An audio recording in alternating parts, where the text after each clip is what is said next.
Vamos a continuar con el tema de estadística y en esta ocasión vamos a analizar un ejercicio de datos agrupados. En este caso se le pregunta a 40 alumnos acerca del número de horas que dedican a la semana al estudio. Entonces hay datos muy diversos, el máximo dato es 72, el mínimo es 12 y por eso precisamente vamos a utilizar los datos agrupados.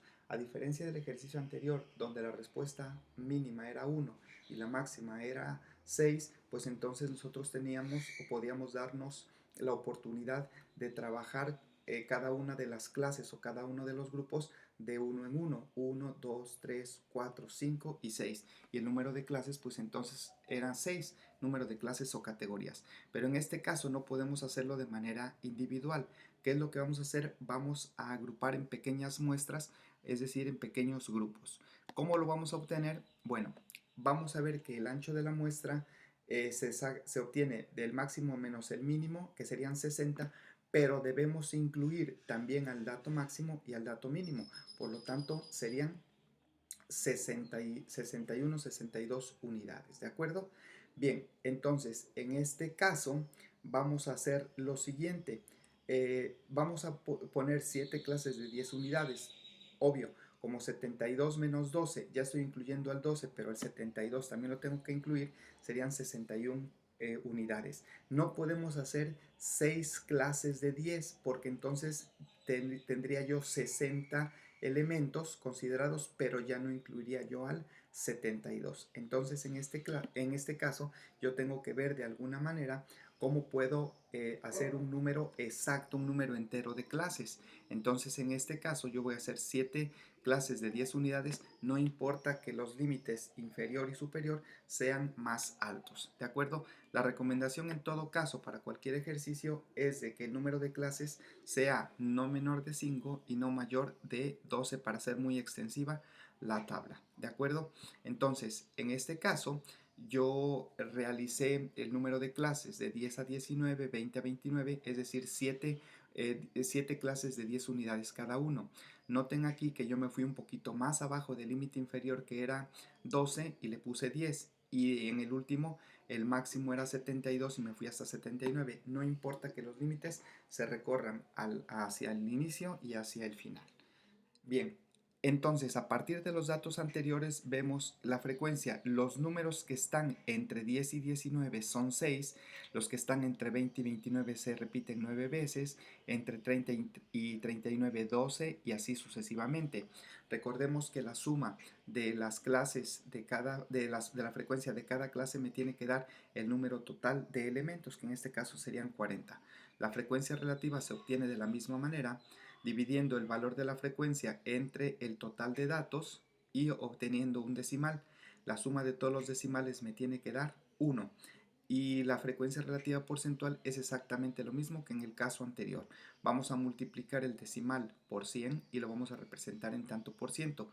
La suma de las frecuencias relativas me tiene que dar el 100%. Ahora, vamos a ver que aparte de los polígonos de frecuencias y de las diagramas de barras, nosotros también podemos hacer un diagrama de tallos y hojas. Es un poquito más complejo, pero también de alguna manera visualmente nosotros podemos entender cómo se está organizando esta información a partir de los datos.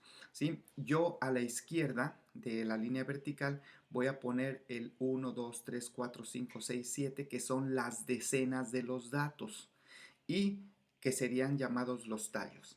En cada una de las líneas horizontales o de los renglones horizontales voy a poner las unidades de esas decenas. Es decir, yo el primer dato que encuentro es el 18. Aquí está la decena del 1 y la unidad del 8 forman el 18. Aquí me sugiere que hay un número 15. Vamos a buscar 10 del 1 que es de la decena y el 5 que es de la unidad me daría un dato 15. Vamos a ver y aquí efectivamente lo encontramos. Vemos que hay un número 12, entonces lo ponemos aquí, 1 y 2. 1 y 6 me dice que hay un 16, aquí está. El 1 y el 4 me dice que hay un 14.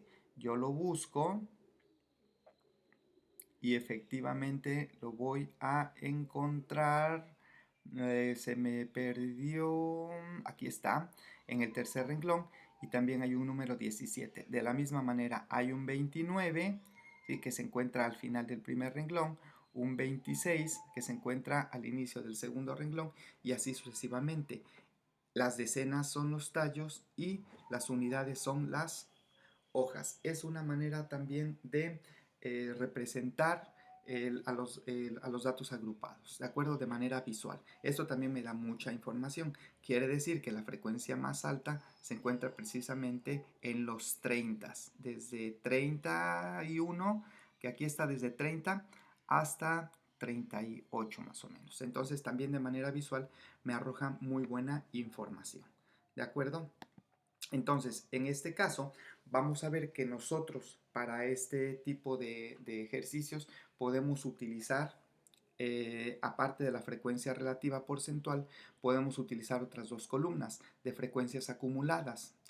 Frecuencias acumuladas ascendentes y descendentes.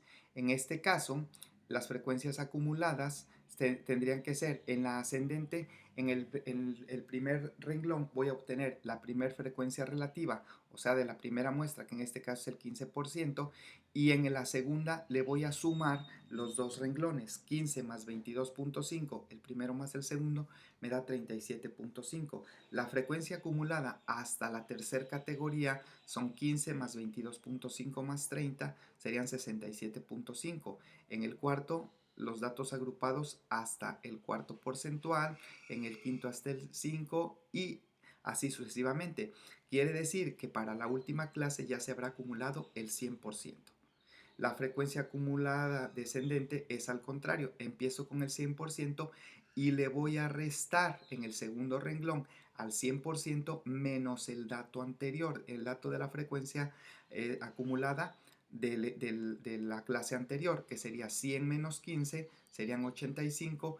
En el tercero sería 100 menos el 37.5, que sería 62.5. En el siguiente, en la cuarta clase, sería el 100% menos el tercer o la tercera frecuencia, el tercer porcentaje acumulado. Entonces serían 100 menos 67.5, 32.5 y así sucesivamente. Quiere decir que hasta el último me va a dar exactamente el 2.5 con el que inicié. ¿De acuerdo? Entonces son frecuencias acumuladas ascendentes y descendentes, sumando y restando los renglones anteriores. ¿De acuerdo? Bien, a partir de aquí nosotros podemos hacer ya no gráficos de barras o gráficos de poligonales, sino gráficas de ojivas. Las ojivas pueden ser ascendentes y pueden ser descendentes. Simple y sencillamente me va diciendo cómo va creciendo una muestra con la frecuencia acumulada ascendente y cómo va decreciendo con la frecuencia acumulada descendente. Noten que aquí tengo precisamente los números máximos de las categorías. Aquí tengo el tanto por ciento y aquí yo voy a tener que para el 19, del 10 al 19, que es el 19 es el límite superior de la primera clase, el 29 de la segunda clase, el 39 de la tercera clase y así sucesivamente, yo voy acumulando en la ascendente aproximadamente aquí está el 15-17%, en la del 29 está el otro porcentaje y así sucesivamente hasta llegar al 100%. En la ojiva descendente empiezo desde el 100% y voy restando hasta llegar al 2.5% aproximadamente, ¿de acuerdo? Bien, esas son las ojivas también llamadas y más la ascendente o también llamada y menos la descendente. Aquí me permití hacerlo con colores diferentes y entonces van representando porcentajes contra clases.